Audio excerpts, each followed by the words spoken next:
Did that, I went home and without anything, any marketing, anything different, practice grew. And practice was just better. It was more fun. People were happier. And that led to Dr. Roush inviting me up to the Vermont Chiropractic Association, which there are some awesome chiropractors in Vermont. Very cool people.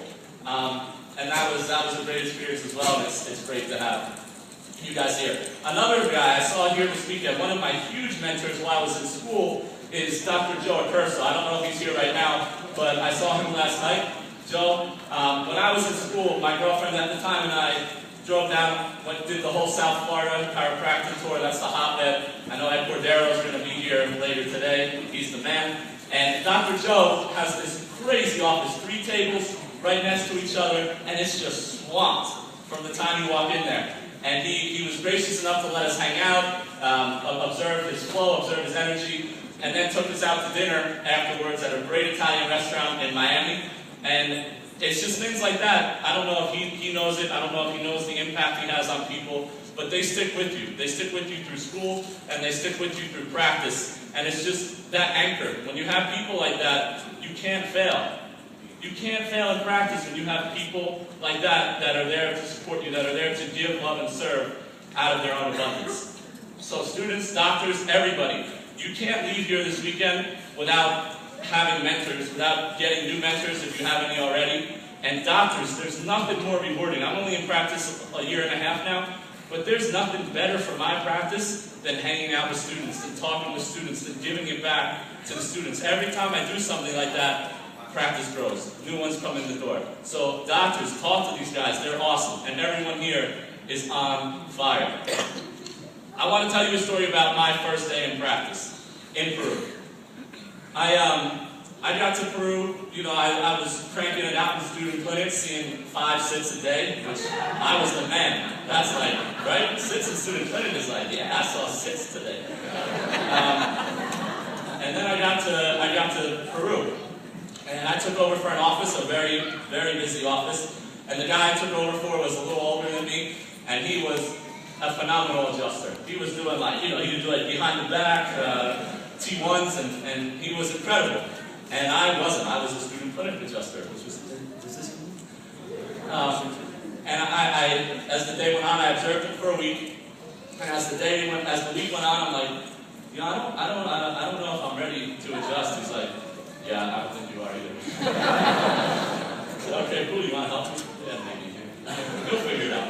That's the chiropractic answer, right? Everything students, yeah, you'll figure it out. Don't worry, you'll get it someday, and you will. I promise.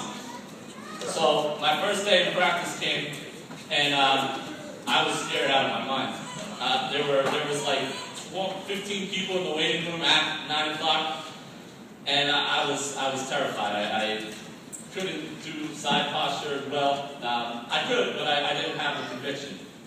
And I put on some Dr. Sid, just random. I had like 30 minutes before the day started, and it was his metal dance talk where he says, like Rocky, I ain't going down no more. I ain't going down no more. And how Dr. Sid says it is with total authority, total conviction.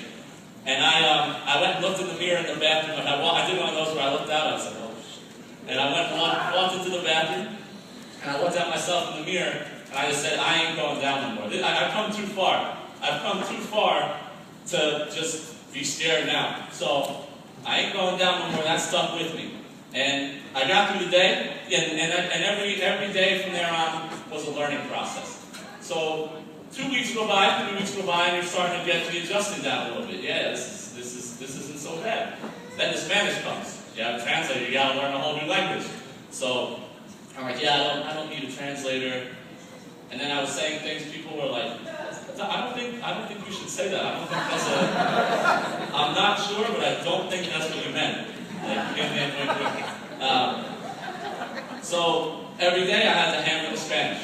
And my whole kind of theme of my time starting out in practice was again modeled after one of Dr. Sid's famous talks. Keep the faith, turn the crank, testify.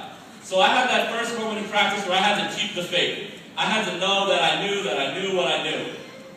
Because it doesn't flow through you right when you get out. Maybe for some people it does, I don't know. But there's that learning curve right when you get out. And you have to keep the faith. You have to stay anchored to everything that you learned here, everything that you've heard at these kinds of seminars throughout your life. You have to be anchored to that. You have to keep the faith. Now in practice again in New Jersey, it's the same thing. It's starting from round one. I got to the peak of my office in Peru, and then I decided to leave and come back here. And you got to do it all over again. Keep the faith. But then you start to, again, get the adjusting down. The Spanish starts to get down, which there's actually a funny story about how I learned Spanish, or how I got rid of my translator. I was about 3.5 months in, and we were busy, like really, really busy, and we have semi-adjusting, so the two rooms go back and forth. I'd never seen my waiting room. And someone calls for my translator, and it's a guy who wants to fight him. And he starts fighting my translator in my waiting room. And he never came back. Obviously, he had some issues. And from that day on, I had to give a health talk that night in Spanish. And I didn't have my translator. But you know. It was in me the whole time. I just needed that obstacle removed from my life to be able to deliver, that health talk. And from that day on, again, my practice grew. So how many people have that crutch, that obstacle in their life that they're using, that kind of needs to get the crap beat out of them so that you can grow, you can move on. Then you keep the faith, then you got to turn the crank. You got the Spanish down, you got your health taught down, but in whatever language it is, you got your adjusting down, you got your communication down, you got to turn the crank. Know that you know, and get this message out to as many people as possible, and that's when you testify. And that's when students, the fact that you guys are here, you got to testify to other students. Doctors, there's so many people in our town.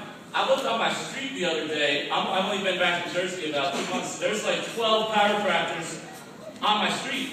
But we gotta get them here, man. We gotta get them here.